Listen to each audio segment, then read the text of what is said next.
Who are you? Who the hell are you? I never thought that the one who would make my heart stop beating would be the one closest to me, the one in whom I had placed my entire trust. In the moment my breath faded, my eyes could still see that figure, a familiar silhouette. A gaze once as warm as the desert sun, now so dark and alien, as if it belonged to another world. Was it truly him? Or was it just a darkness that had long since consumed his soul? I still don't know. All that remains are questions, and a pain etched into my very soul. To understand why it happened, you must return with me back to the days when I still lived. When he and I were still brothers, when everything was still filled with light. In those days the Nile flowed like an endless lifeblood, nourishing the land, the people, and even our dreams. My brother and I were born in the palace of Memphis, where colossal stone pillars cast their shadows upon the radiant golden ground. We were not just princes, but first and foremost to children, innocently running up the marble steps, our laughter echoing under the golden sunset. I remember how he used to protect me during our mischievous games.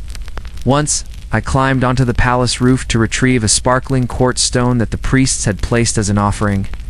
I slipped, and it was he who managed to grab my hand, pulling me back from the edge. At that moment, his eyes were filled with anxiety, which then turned into a brilliant smile when I was safe. "You are the future Pharaoh. I will not let you fall," he said. Those words, I still remember them like a prophecy from our childhood. We would often lie on the sand outside the palace, gazing at the stars, listening to the priests tell the story of Osiris being betrayed by his own brother Seth. He squeezed my hand tightly then and whispered, "Brother, we will never be like them. You and I are one. Nothing can tear us apart." That oath, I once carved it deep into my heart, believing it would last longer than the pyramids themselves. The year I turned 12 and he 10, we participated in a sacred ritual under the watch of the priests of Ammon. There, before an altar glowing with incense, I placed my hand in his and swore, no matter who the throne belongs to, we will always be brothers. No matter how the gods test us, we will never betray each other. His eyes shone brightly as he replied, "When you become Pharaoh, I will be your sword. When you are weak, I will be your strength. When you are lonely, I will be your shade." I remember the ceremonial drums thundering at that moment, as if the gods themselves were etching our vow into the eternal sands. Time passed, and I ascended to the throne as Pharaoh. The light of the throne shone upon me, and it illuminated him as well. My brother was not just a prince, but my right hand, the one I entrusted with the army, with the sacred rites, and even with judgments in my absence. He was quick, intelligent, and brave at times. I even felt he was more beloved by the people than I was. But I felt no jealousy. On the contrary, I was proud. Why should I be afraid when he was my brother, the one who had sworn to always stand by my side? We were not just a king and a prince. We were the two wings of a single eagle soaring over the skies of Egypt. The early years of my reign were a glorious era. Under our joint rule, the kingdom experienced bountiful harvests, prosperous trade, and great monuments that rose as testaments to the strength of two brothers. When foreign invaders came from the east, it was he who led the army into battle. I still remember the day he returned, his armor covered in dust, his hand raising a sword stained with the blood of our enemies. The people cheered, chanting my name, but they did not forget to chant his as well. In that moment, I saw that we were truly the twin children of the gods, standing together against the darkness beyond our borders. Pyramids were erected, temples to Ra shone brightly in the sun and in the hearts of the people. He and I were symbols of unity. Some priests even called us the twin suns, illuminating the entire nation. Never had Egypt been so magnificent. But the brighter the light, the more the darkness seeks to creep in. And I did not realize that in my brother's eyes, a strange glint would sometimes appear, as if he were fighting an invisible shadow within himself. Once I overheard the priests whispering, "The gods never desire two suns. One must fade for the other to shine brighter." I dismissed it as mere superstition. But could it be that those very words had planted a seed in his heart?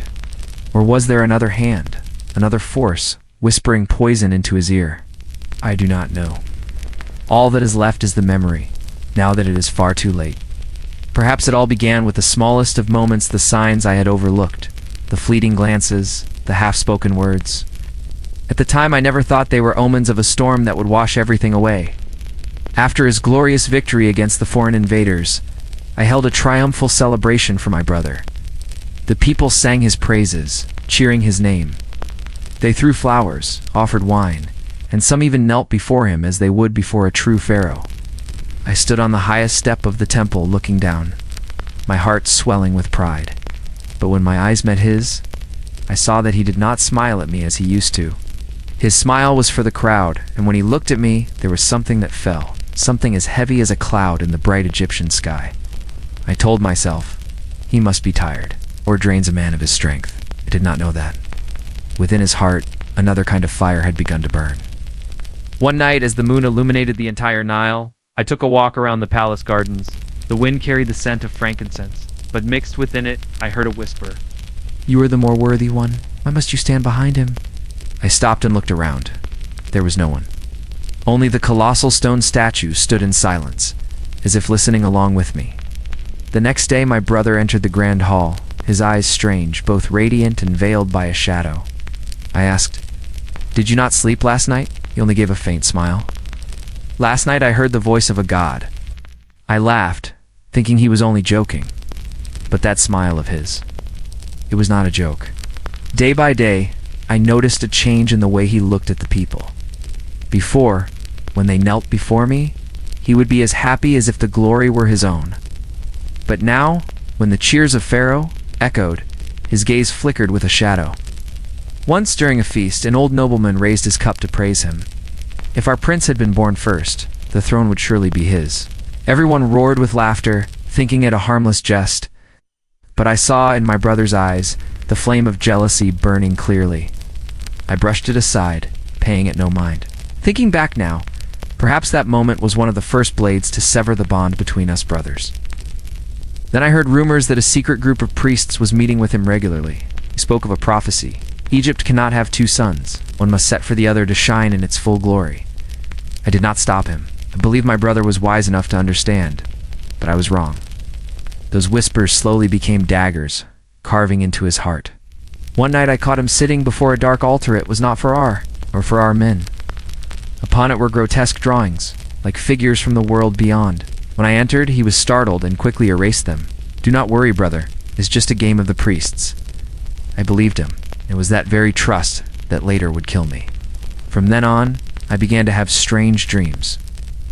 In my dreams, I saw the falcon Horus being torn apart by its own wings.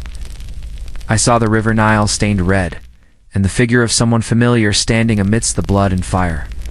I would wake up drenched in sweat, but every time I saw him, I would reassure myself, it cannot be. It is only a nightmare. But deep within my heart, a premonition bled a little more each day, that our light would not last forever. And so, from the smallest of cracks, the darkness found an opening to seep in. But do you know, once a crack appears, it only grows wider until everything shatters. I once thought the throne was a solid rock, but it turned out to be nothing more than a long shadow. And on the night of the lunar eclipse, that shadow swallowed me whole. The wind from the Nile blew against the stone walls, carrying the damp scent of water and the lingering frankincense in the long corridors.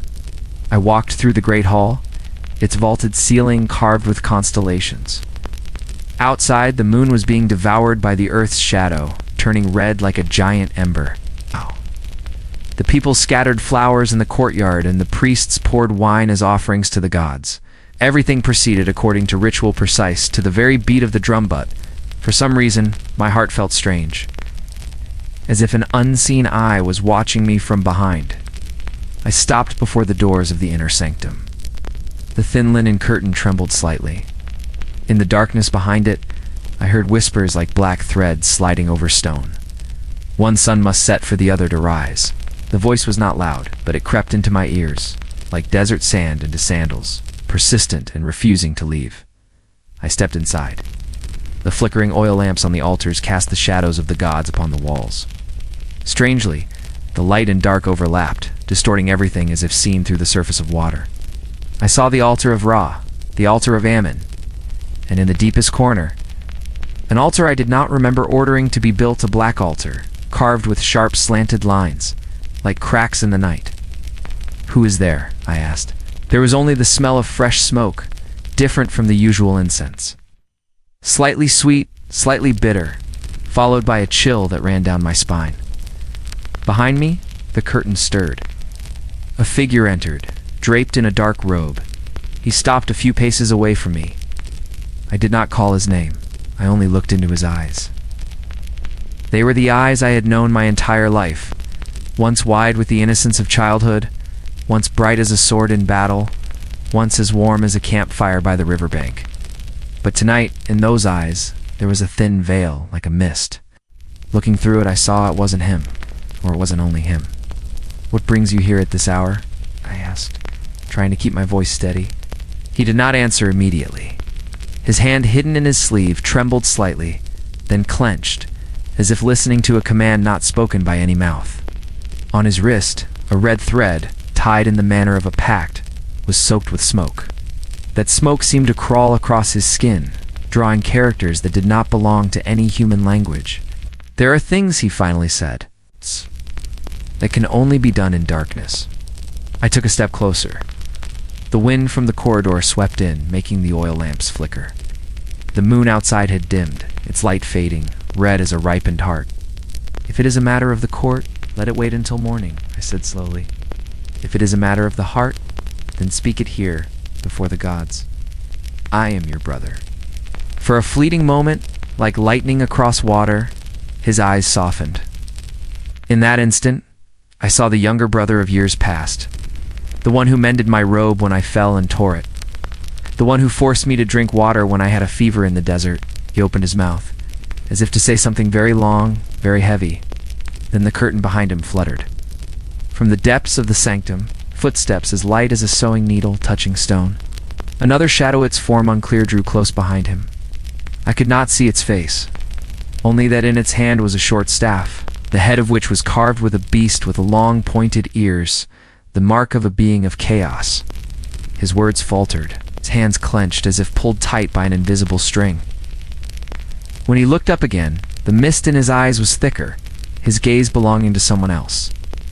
"There are words," said, his voice strained, "that can no longer be spoken."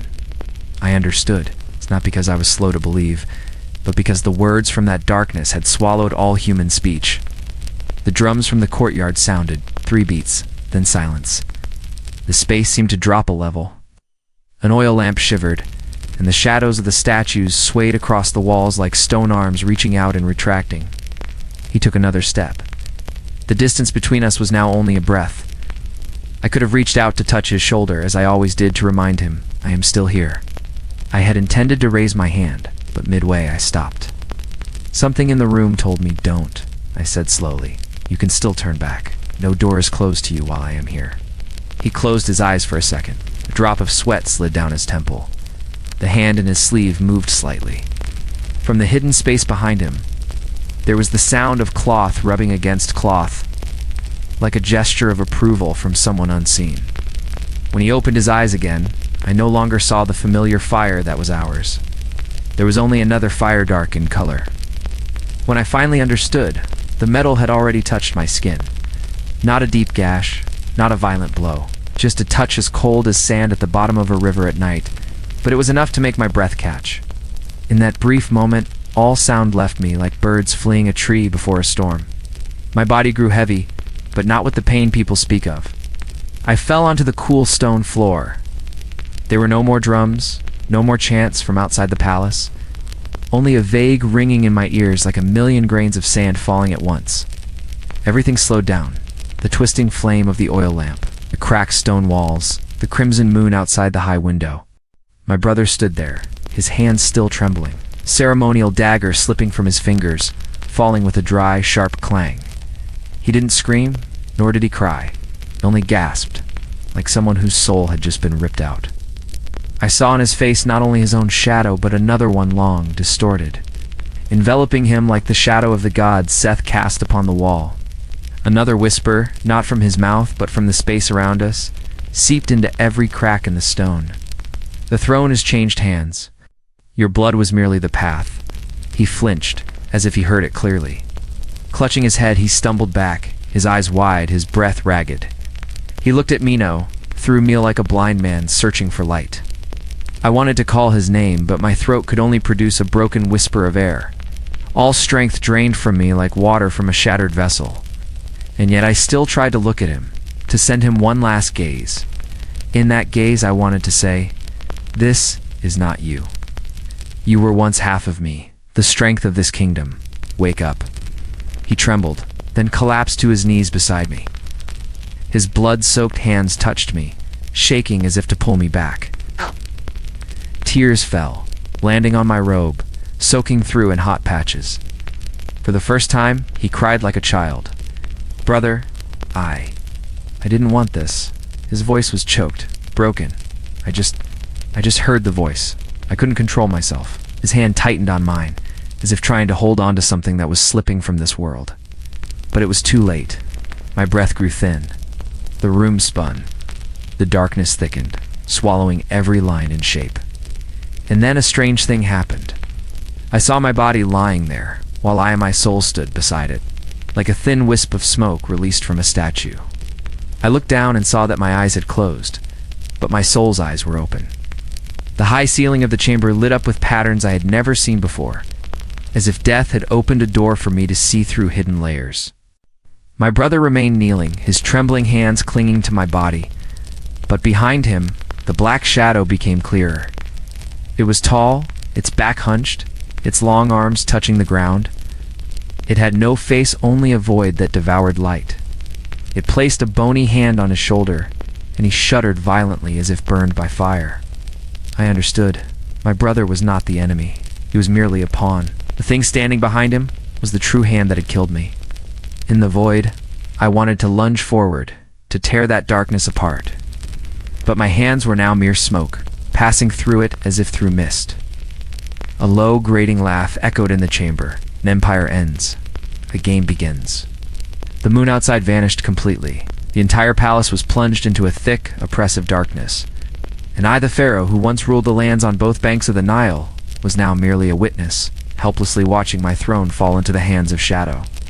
But in that very moment, another wind arose, light and clear, like a whisper from a distant land. It was not the voice of the dark entity. It was the voice of Isis, of Osiris, of the gods who had long upheld the dynasty. I felt a gentle stream of light pull me away from my body, carrying my soul further and further away. I could not yet depart, but I could not stay. I was stuck between two worlds, a restless dead, a king who had not yet settled his debt to justice. And I knew this was only the beginning of the tragedy. I left my body, but I did not leave my kingdom. Like dust in the wind, I drifted between two shores, one of eternity, the other of the mortal world. From this empty space, I saw everything more clearly than when I was alive. My brother, he, who had stained his hands with the blood of his own kin, was raised to the throne. The priests and officials bowed their heads, their mouths chanting his name in praise. War drums, ceremonial music, and incense smoke enveloped the throne, as if everything was happening according to the will of the heavens. But I saw differently. I saw in his eyes a deep, gaping chasm, a crack that no one else could perceive. On his coronation day, he wore the double crown and held the scepter. The people cheered in the square, but his hand trembled, and I knew it was not from emotion. From that day on, he was no longer himself. By day, he still passed judgment, issued decrees, and opened the granaries for the people, as if to maintain the image of a legitimate king. But at night, he became someone else, whispering in his sleep, wandering the palace with soulless eyes and a twisted smile. I saw him conversing with empty space, bowing to shadows on the wall. Gradually, the change became visible on the outside. The policies he issued grew harsher. Taxes were raised, public works for the people were halted, and in their place, gloomy temples were erected, carved with monstrous beasts and evil gods. In the army, he purged the generals loyal to me, replacing them with bloodthirsty men who knew only how to obey.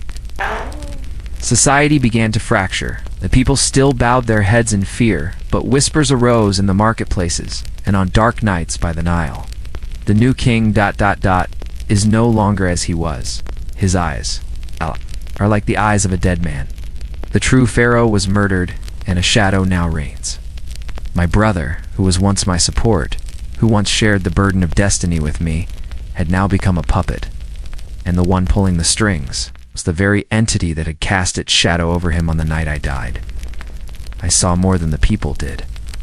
I saw that in his sleep an invisible chain was bound around his wrists and ankles. Every time he struggled, the shadow would whisper in his ear, "You wanted power. You have paid the price. There is no turning back now." He would scream, he would cry in his dreams, only to put on the royal robes in the morning and wear a false smile. Not only the throne had changed, entire kingdom was being tainted by darkness. Harvests failed, and the Nile's waters rose unnaturally as if in anger. The temples of the gods grew empty, while secret rites for Seth were held more and more frequently. Foreign armies, hearing of the old pharaoh's death, began to lurk at the borders. People needed a strong king to fight back, but all they had was a man being torn apart by shadows. At night, when a red moon hung high, I saw him sitting alone in the great hall. He whispered my name, "Brother, forgive me, ... he said, his voice as if lost in an abyss. Then, suddenly he laughed, a laugh that was not his own. "Forgive you? I can no longer hear you. You are me now." He fell silent, his eyes darkening, no longer the eyes of the brother I once knew. I, a restless soul, looked down in agony. I understood more clearly than ever. My death was not the end, but the beginning of a much greater tragedy, the tragedy of an entire dynasty. There were nights I wanted to believe it was all a nightmare, that I wasn't dead, that the blade had never pierced my skin, that the throne was still a place where my brother and I sat together, planning the future. There are moments when I look back at the past that I can still hear his laughter, as pure as the day we were children by the Nile. Before the darkness came, there was a time when Egypt was stronger than ever before. I remember it clearly. When the first ascended the throne, I knew I could not carry the weight of this vast land alone. And so, I brought my brother into my inner circle, not as a subject, but as a co-ruler. The people looked on and saw two brothers judging cases together, marching into battle together, and offering rites to Ratha, eternal sun, together. They called us the twin swords of the gods, the wings that carried Egypt to new heights. We accomplished much. Projects left unfinished by our father were completed, and new pyramids rose under the sun. Roads stretched along both banks of the Nile, connecting the prosperous regions. Remember the people cheering as fleets carrying grain. Gold and spices arrived at the docks, bringing abundance to every home. Not only in peace, but also in war, we stood shoulder to shoulder. Once, invaders from the east swarmed in, their spears glinting under the desert sun. I went to battle, and my brother was right beside me. I remember the look in his eyes as he raised his sword, burning with the same fire as my own. The enemy was beaten back, forced to kneel and surrender. The people then hailed us both as gods of war. In those days of fire and smoke, I believed our brotherhood was indestructible. And in the palace, the air was filled with song. Artists, dancers, and musicians gathered from all corners. On the night of the full moon feast, my brother and I would raise our cups, watching the people dance and sing, feeling a simple happiness that thousands of other kings might never know. In those years, I used to think, Egypt will endure. Its future rests not only on my shoulders, but also on my brother's, the one I trusted most. But the brighter the light, the deeper the shadow. In the halo of victory, in the songs of triumph, the seeds of suspicion began to sprout. Not in me, but in my brother's heart. I didn't realize it, or perhaps I deliberately chose not to see it, because I believed our bond would never be broken. And then ... everything changed. The steps that led me from the throne to my death had actually begun when Egypt was at its most glorious.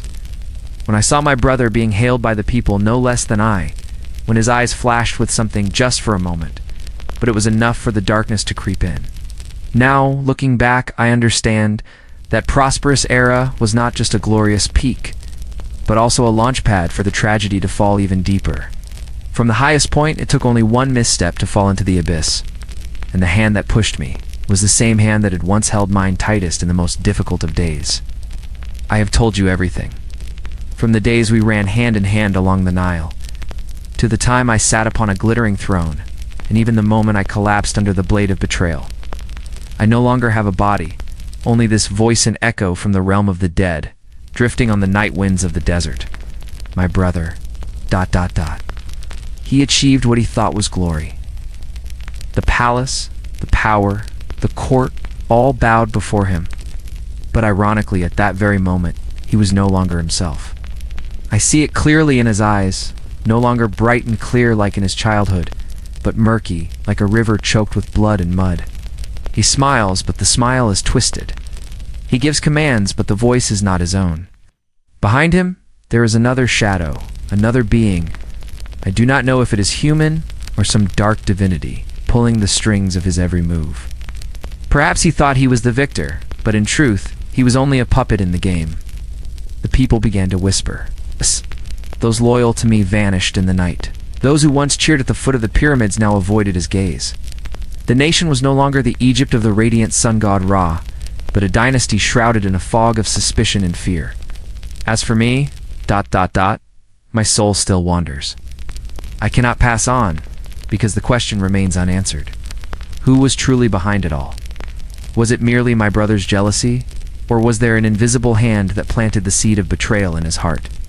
Were the gods testing us, or is there another force beyond human comprehension, manipulating the history of Egypt? I tell this story not to seek pity. I only want youth, the one who is listening to me, to understand. In every dynasty, in every reign, darkness is always lurking. It can hide beneath the most brilliant halo. It can sit right beside you, in the form of the person you love the most. And when it whispers in your ear, all it takes is a single moment of weakness for an entire kingdom to fall. Remember this. Do not let history repeat itself. Do not let the darkness slip through the smallest crack in your heart, because my story is not over. Do you hear it? The whisper in the desert wind tonight? It is not just my voice. It is the voice of other souls, of kings, of queens, of those who have fallen in the games of power. And perhaps one day, it will be your turn.